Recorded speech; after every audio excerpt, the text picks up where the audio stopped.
Tan triste y tan lejos de Dios me sentí, y sin el perdón de Jesús.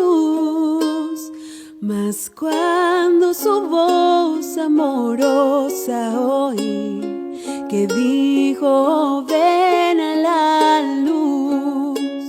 Qué amigo tan dulce es el tierno Jesús, tan lleno de paz y de amor. De todo este mundo es la fulgida luz, el nombre del buen Salvador. Yo todo dejé para andar en la luz, no moro en tinieblas ya más. Encuentro la paz en seguir a Jesús y vivo en la luz de su faz. De mi alma el anhelo por siempre será más cerca vivir de la cruz. Do santo poder y pureza me da la sangre de Cristo Jesús.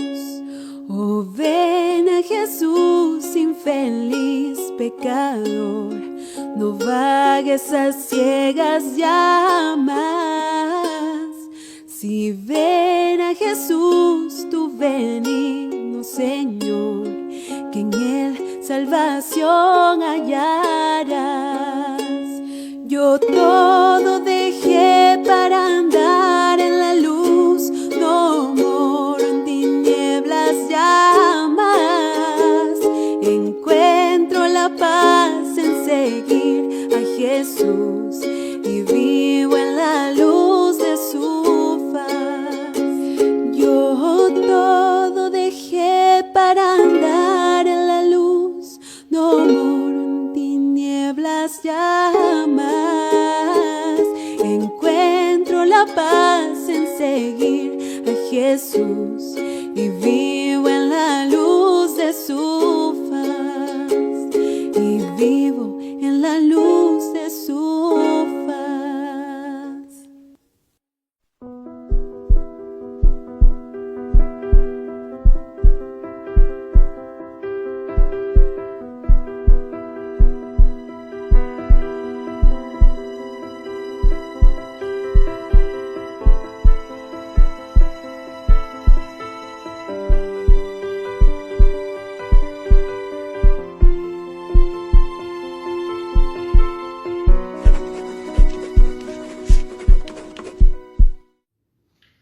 Dios, a través de todas las edades, se ha encargado de hacerle saber al hombre su necesidad de ponerse a cuentas con Él.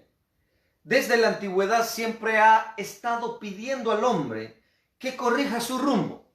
Lo hizo por medio de Noé, pero el mundo de aquel entonces no escuchó a Dios en labios de Noé y perecieron.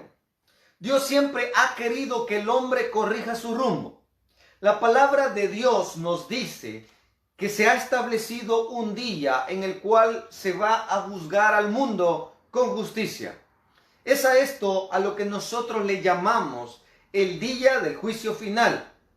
Y precisamente este será nuestro tema, nuestro estudio de la lección número 9 de la fe de Jesús. Y su texto se va a basar en Hechos 17:31, que nos dice: por cuanto ha establecido un día en el cual juzgará al mundo con justicia, por medio de aquel hombre que Él ha designado, dando a todos una garantía al resucitarlo de entre los muertos. Hechos capítulo 17, versículos 31. No deja lugar a dudas a ninguna persona en cuanto a la realidad de un juicio final de Dios. Este juicio de Dios será un juicio justo. ¿Y qué podemos decir de lo que la palabra de Dios nos dice en cuanto al juicio final? La Escritura nos dice claramente que Dios ha establecido un día en el cual va a juzgar al mundo. Muchos son incrédulos y hasta llegan a ser hasta blasfemos en cuanto a la verificación de este evento. Pero esto no es nuevo, ya que desde el primer siglo el apóstol Pedro tuvo que luchar contra este tipo de personas. Sabiendo primero esto, describe que en los postreros días vendrán burladores, andando según sus propias concupiscencias, diciendo: ¿dónde está la promesa de su advenimiento? Porque desde el día en que nuestros padres durmieron, todas las cosas permanecen así como desde el principio de la creación. Dios lo ha prometido y Dios cumple sus promesas. Eso lo sabía muy bien el pueblo judío. Sabían que Dios siempre cumple todas sus promesas. Por ejemplo, en Josué 23:14 nos describe: reconoced pues de todo vuestro corazón, de toda vuestra alma, que no ha faltado una palabra de todas las buenas palabras de Jehová vuestro Dios. Había dicho de vosotros, todas os han acontecido. No ha faltado ninguna de las palabras de Jehová. Por lo tanto, nosotros que somos ahora el Israel espiritual, debemos también estar seguros de este evento que Dios nos está anticipando, sabiendo que Dios siempre cumple lo que promete. Dios no tarda su promesa. El juicio final, habrá una separación enorme. Por un lado van a estar aquellos que obedecieron a Dios, habiendo sido fieles a su palabra y a su mandamiento, van a gozar de honra y gloria e inmortalidad. Por otro lado estarán los que van a recibir el enojo, la ira de Dios por sus hechos. Ahora, mientras estamos vivos, el cristiano, el Hijo de Dios, vive junto con personas que no quieren nada que ver con Dios, que son aborrecedores de lo bueno, que solamente están pensando en maldades. Sabiendo esto, Cristo dijo en una oración, diciéndole al Padre: no ruego que lo quites del mundo, sino que los guardes del mal. Sí, mis queridos hermanos y amigos, mientras estemos en este mundo, el justo y el impío van a vivir en el mismo lugar. Pero el juicio final va a enmarcar una enorme separación y eterna entre el justo y el impío. El juicio final de Dios será un juicio verdaderamente justo. Delante de Él compadeceremos todos los seres humanos de todas las épocas, habidas y por haber. Y Dios traerá toda obra a juicio. Compadeceremos ante Él para dar cuenta de lo que hicimos mientras estábamos en el cuerpo, sea bueno o sea malo. Dios nos juzgará sin acepción de personas. Delante de Dios no van a funcionar los compadres, ni las influencias, ni el dinero, ni las palancas, ni el cuello blanco. Muchas personas por eso tienen consuelo acerca de ese juicio, porque en este mundo es un mundo de injusticia. Una señora en una ocasión publicó allá en Monterrey en un periódico: te escapaste de la justicia de los hombres, pero no te escaparás de la justicia divina de Dios. En conclusión, es necesario que reflexionemos respecto a nuestro actuar en la vida y que mejoremos lo que tenemos que mejorar, que corrijamos lo que tenemos que corregir, para que en el día del juicio final seamos hallados dignos del cielo y seamos hallados fieles.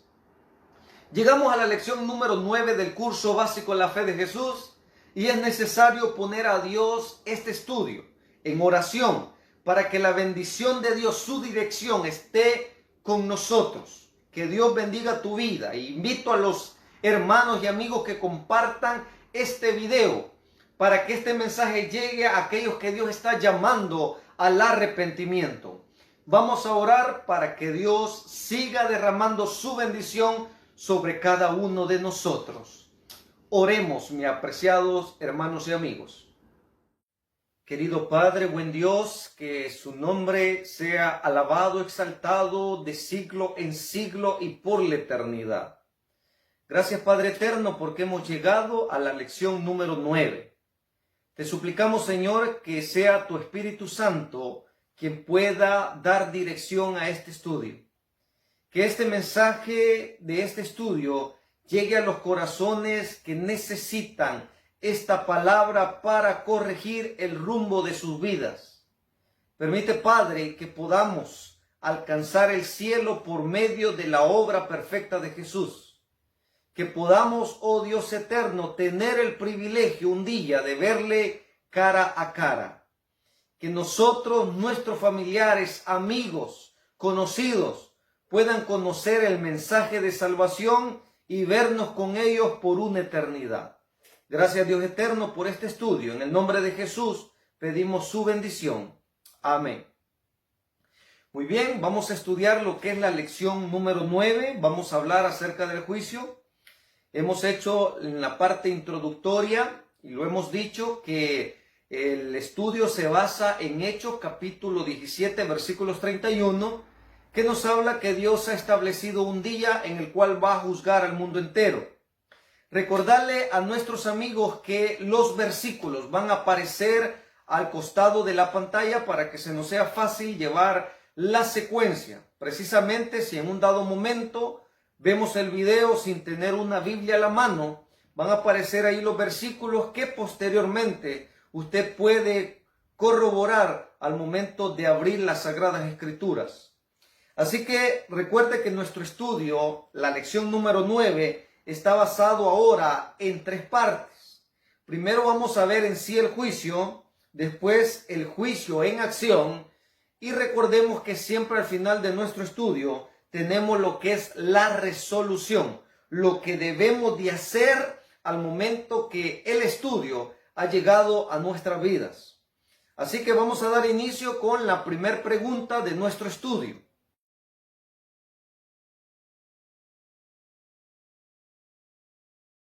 En el libro de Eclesiastés, capítulo 12, Eclesiastés, capítulo 12, y vamos a darle lectura a lo que es el versículo 14. Prácticamente es el último verso de ese libro escrito por el rey Salomón. Nos dice: porque Dios traerá toda obra a juicio, incluyendo toda cosa oculta, buena o mala. ¿Sobre qué se va a hacer el juicio? Sobre toda obra, ya sea buena o sea mala o sea oculta, dice la palabra del Señor. Así que el juicio se va a hacer en base a cómo nosotros obramos. En otro verso la palabra de Dios nos dice: cuando estuvimos en el cuerpo, sea bueno o sea malo. Esto implica que nuestras obras son pesadas, que nuestras obras están siendo escritas. Hay un registro fiel de todos los acontecimientos diarios habidos y por haber de nuestras vidas. Todas las obras van a ser tomadas en cuenta al momento de este juicio. La pregunta número 2.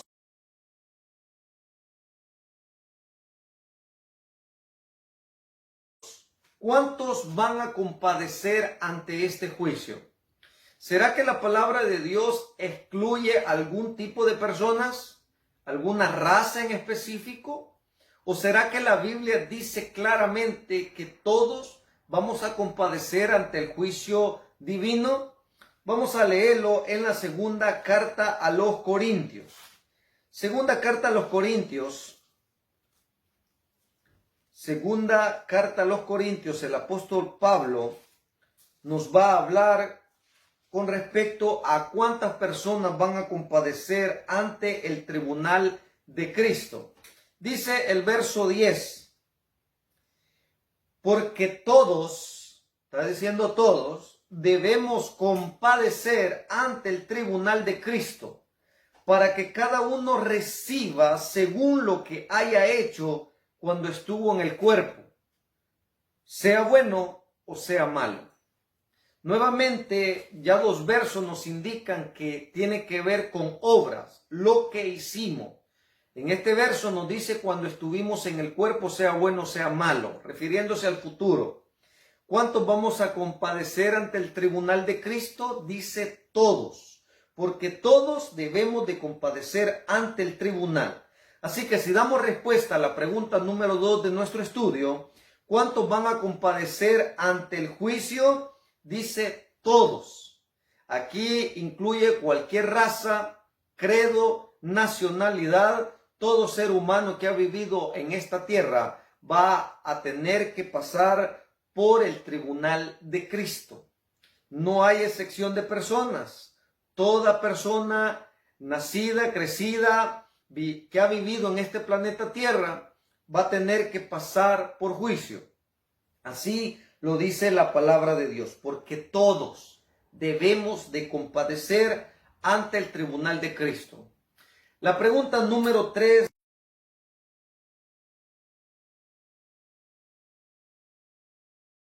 nos dice, ¿quién es el juez? Recuerde que en el juicio divino también están todos los elementos que llevan un juicio terrenal. Hay un juez, hay un abogado, hay testigos, hay un acusado, hay un acusador. Y ahora la pregunta número 3 de nuestro estudio nos indica, ¿quién es el juez? La respuesta la vamos a encontrar en el Evangelio de San Juan, capítulo 5, versículo 22. Nos dice, además el Padre a nadie juzga, sino que confió todo el juicio a su Hijo. Este verso nos indica que es Jesús quien va a ser el juez. Por eso es que el versículo 31 del capítulo 17 de Hechos dice que Dios asignó a Jesús porque Él tiene la garantía de haber resucitado de entre los muertos. Él nos conoce muy bien, Él es un ser humano, también Él es divino, pero Él nos conoce, Él le dio hambre, le dio sueño, Él conoce toda la condición humana, así que Él tiene toda la potestad de poder juzgarnos, porque Él humanamente, 100% humano, dependiendo de la comunión con el Padre, venció al enemigo, venció todo pecado. Así que Él tiene la garantía para poder juzgarnos. Por eso dice San Juan 5:22 que el Padre no va a juzgar, sino que es el Hijo quien va a juzgar a todos los seres humanos. ¿Quién es el juez? De acuerdo a San Juan 5:22, es Jesús. Pregunta número 4 de nuestro estudio.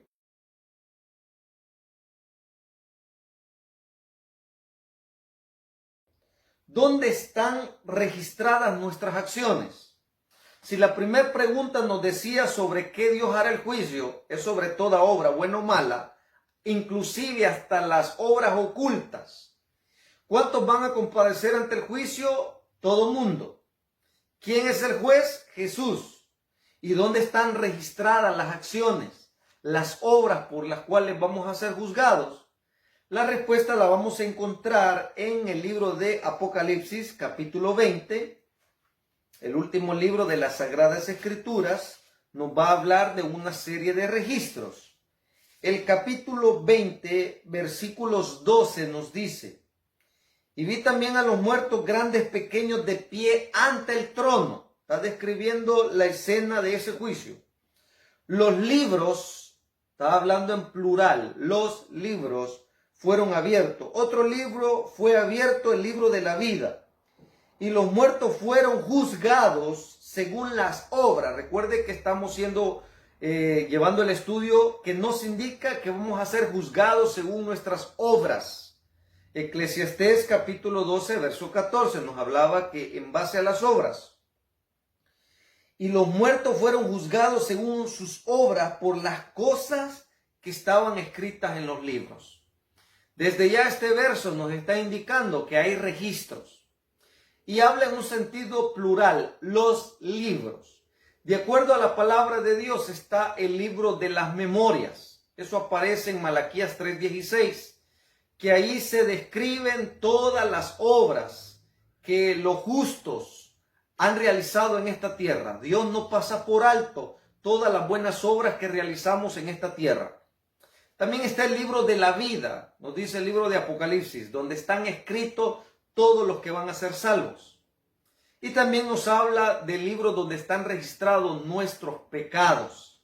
Así que por eso es que este verso dice los libros, refiriéndose a que hay registros donde se anotan todas nuestras obras. Buenas obras y malas obras. Obras a la luz de todo mundo, y obras ocultas. Todo registro fiel está registrado para que en aquel día Dios pueda juzgar a los seres humanos. Jesús va a ser el juez. Él va a ser quien va a juzgar. Y la palabra de Dios nos indica que actualmente estamos en un periodo de gracia. Esto implica que Jesús es abogado. Él está intercediendo por todos nosotros. Lo único que necesitamos es pedirle al Padre que Jesús lleve nuestro caso, aceptar a Jesús, arrepentirnos de nuestros pecados. Por eso es que hoy podemos optar a la salvación en este periodo de gracia, porque Él va a pasar a ser juez, porque actualmente Él está intercediendo por nosotros y Él es un abogado. Actualmente está intercediendo por la raza humana. La siguiente pregunta de nuestro estudio nos dice: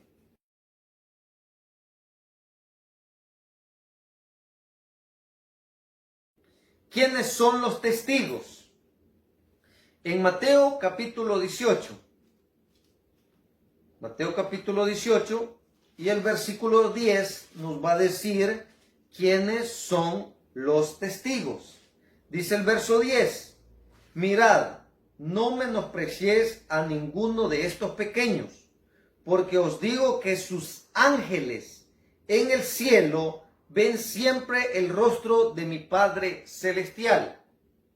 También el capítulo 5 de Eclesiastés, desde el versículo 5 en adelante, nos dice que no mintamos delante de la presencia de Dios, ni digamos que fue un error delante de los ángeles. Son los ángeles los testigos que llevan ese registro de todo lo que nosotros realizamos en esta vida. Así que, queridos hermanos, la respuesta a la pregunta número 5 es: ¿quiénes son los testigos? Son nada menos que los ángeles que nos acompañan a diario en este mundo. Son aquellos que nos cuidan, pero al mismo tiempo llevan un registro fiel de todo lo que nosotros realizamos. Pregunta número 6.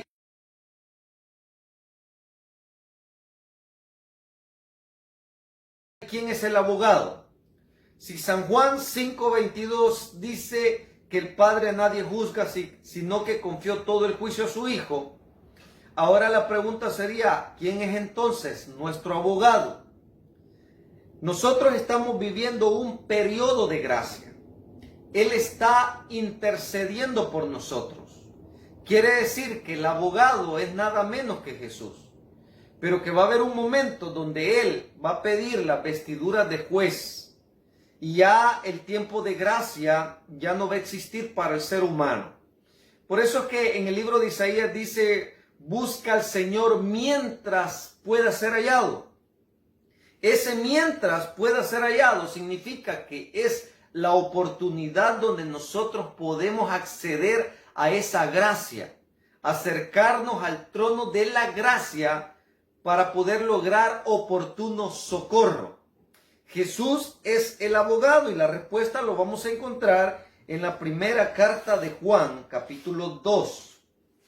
Primera carta de Juan, capítulo 2 y el versículo 1 nos dice: hijitos míos, esto os escribo para que no pequéis.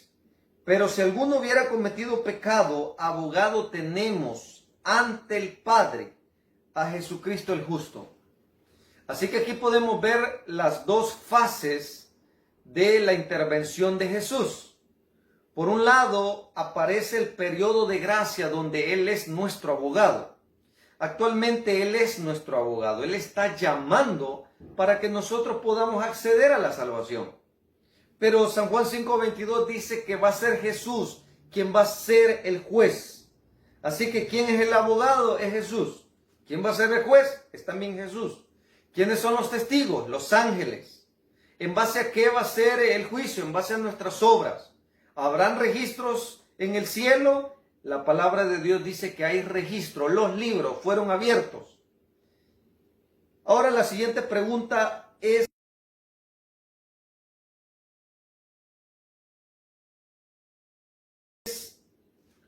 ¿por cuál código vamos a ser juzgados?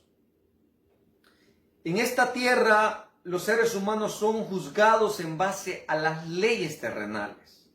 De igual manera, nosotros vamos a ser juzgados en base al código de honor de nuestro Dios, la ley moral de Dios. La respuesta la vamos a encontrar en la carta de Santiago, Santiago capítulo 2 y el versículo 12.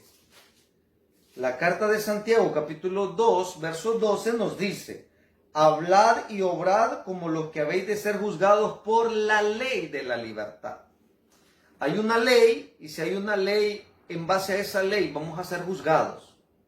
No matarás, no robarás, no cometerás adulterio. Es la ley moral de Dios que rige al ser humano. Y en base a esa ley vamos a ser juzgados. Ese es el código por el cual vamos a ser juzgados, la ley moral de Dios.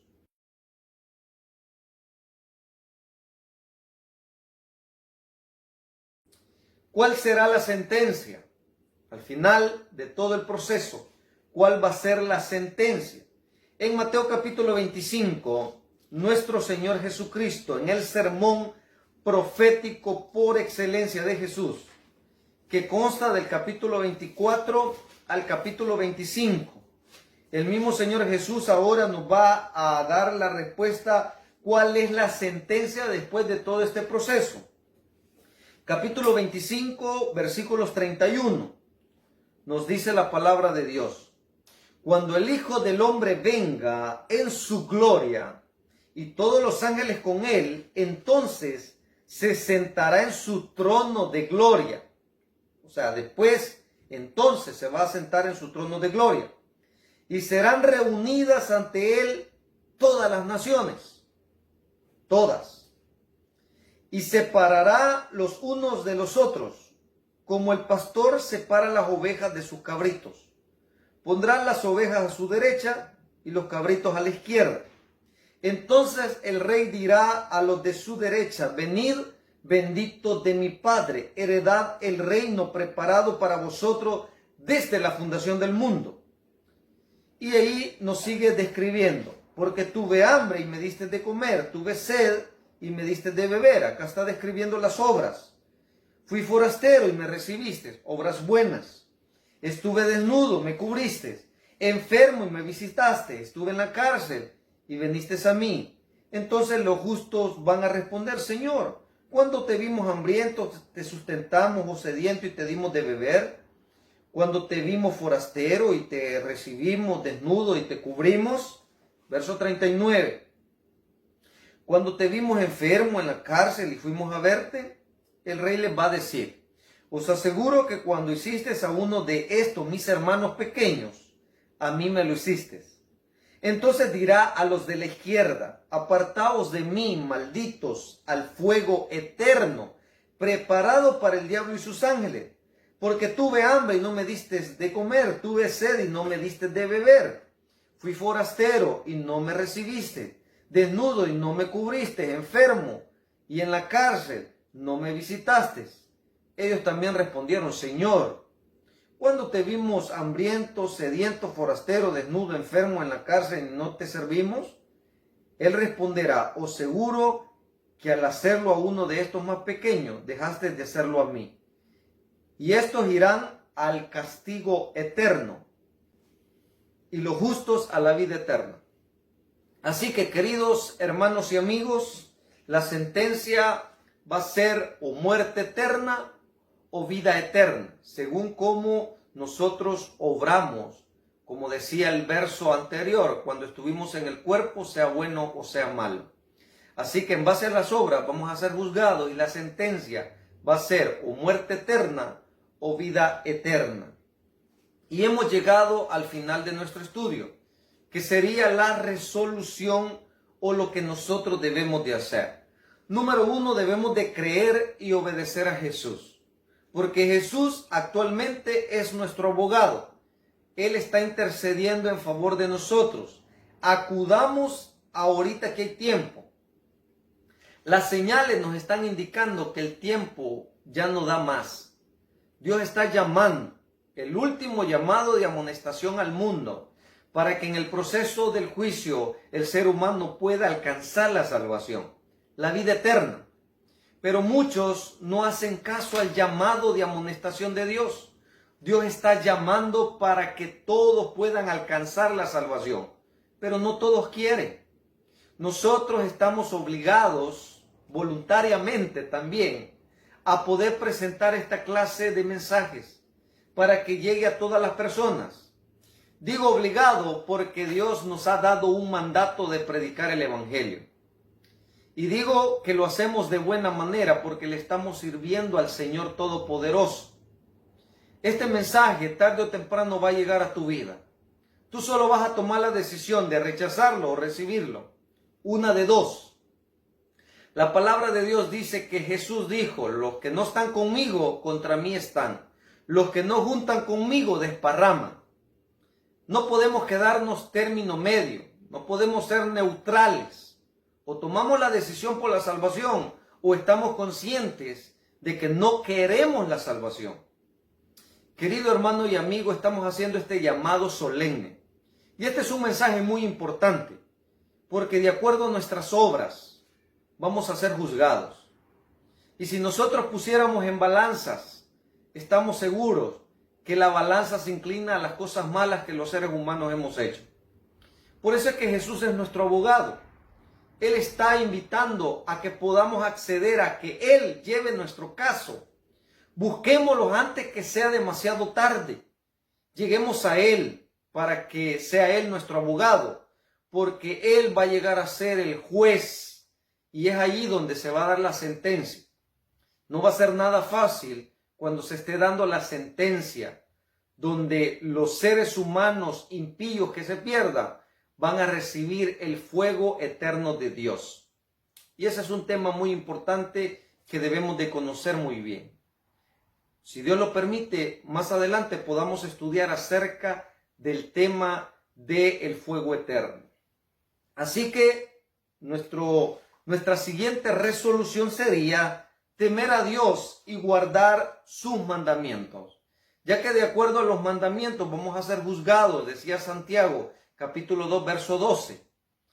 Necesitamos obedecer a Dios.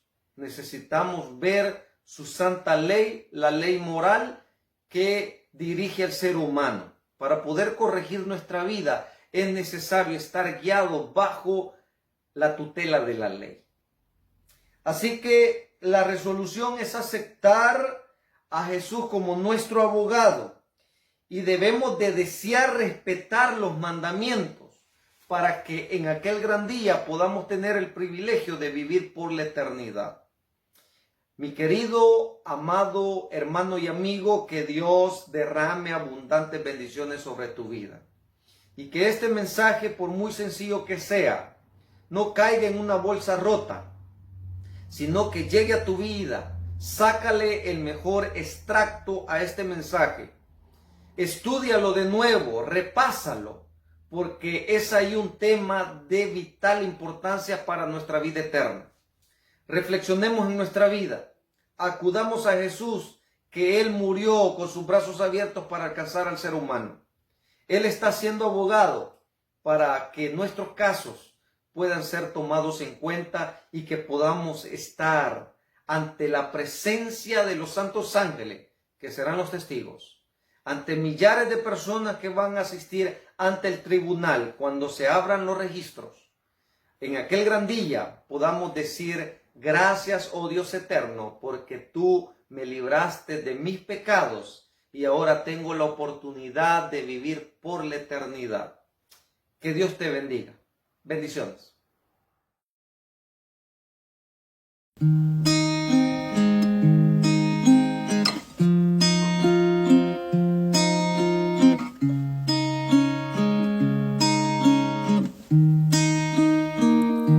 Me miro en el espejo y veo mis defectos. Veo que estoy lejos de lo ideal. Soy tan diferente a Jesús.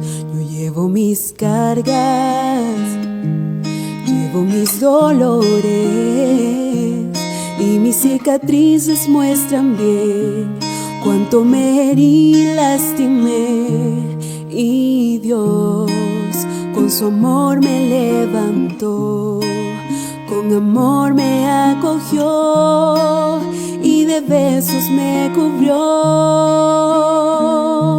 Porque lo que Dios ve en mí es la belleza de Jesús, es la pureza que Él da, es la bondad que viene de Él. Porque lo que Dios ve en mí es lo que realmente soy.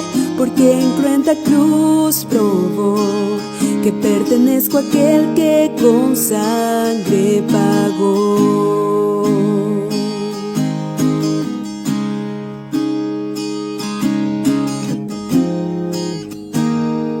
Camino por la vida, hay batallas cada día, y el desafío es ser como Él fue y depender de Dios y su amor. Le pido todo el día que sea Él mi guía, more su espíritu en mí, me capacite y por fe servir. Y Dios con amor me escuchó, su gracia me envolvió y de besos me cubrió.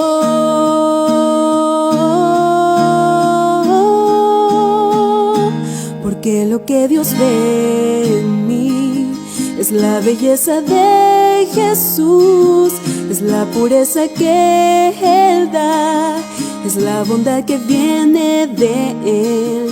Porque lo que Dios ve en mí es lo que realmente soy. Porque en cruenta cruz probó que pertenezco a aquel que con sangre pagó. Es a Él a quien tengo al frente, y pensando en Él yo elijo la vida.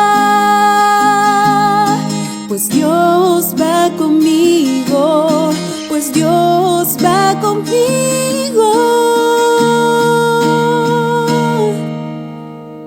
Porque lo que Dios ve en mí es la belleza de Jesús, es la pureza que Él da, es la bondad que viene de Él. Porque lo que Dios ve en mí es lo que realmente soy. Porque en cruenta cruz probó que pertenezco a aquel que con sangre pagó. Soy feliz porque Él cambió mi vida, fue Dios quien me compró.